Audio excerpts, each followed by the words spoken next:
मित्रांनो, काजवा रात्री कसा प्रकाशतो याविषयी आपल्या मनामध्ये निश्चितच उत्सुकता असेल. तर रात्रोच्या वेळी काजवे प्रकाशताना दिसतात. ते एक अपूर्व दृश्य असते. मुलांना ते पाहताना गंमत वाटते.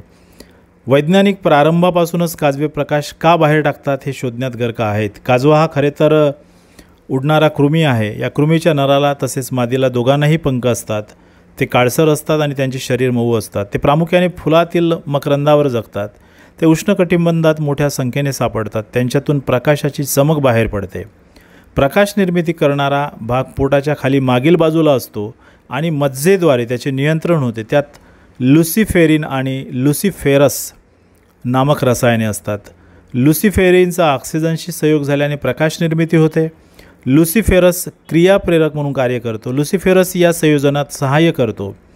त्यांच्यातून उत्सर्जित होणाऱ्या प्रकाशामुळे थोडीही उष्णता निर्माण होत नाही. मनोरंजक बाब आहे. अशा प्रकारच्या प्रकाश निर्मितीच्या प्रक्रियेला जीवदीप्ती असे म्हणतात. लुसिफेरिन हा काजव्यामधील एक क्रियाशील दीप्तिमान पदार्थ आहे.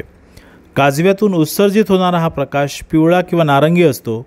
असा प्रकाश वैज्ञानिकांनी प्रयोगशाळेत निर्माण करण्यात यश मिळवले आहे. परंतु तो काजव्यामधून लुसिफेरिन आणि लुसिफेरस वेगळे काढून त्यांनी निर्माण केलेला आहे. आता प्रश्न निर्माण होतो, काजवा प्रकाश निर्मिती का करतो? याचे पहिले संभाव्य कारण काजव्यांची मादी आणि नर हे दोघेही एकमेकांना आकर्षित करीत असावे. दुसरे कारण अशी प्रकाश निर्मिती करून ते पक्ष्यांना घाबरवित असावे आणि त्यांच्यावर होणाऱ्या हल्ल्यापासून त्यांचे रक्षण होत असावे. याचे कारण कोणतेही असोत, प्रत्येकाला रात्रीच्या वेळी काजवा चमकताना पाहून निश्चितच मोहिनी पडते.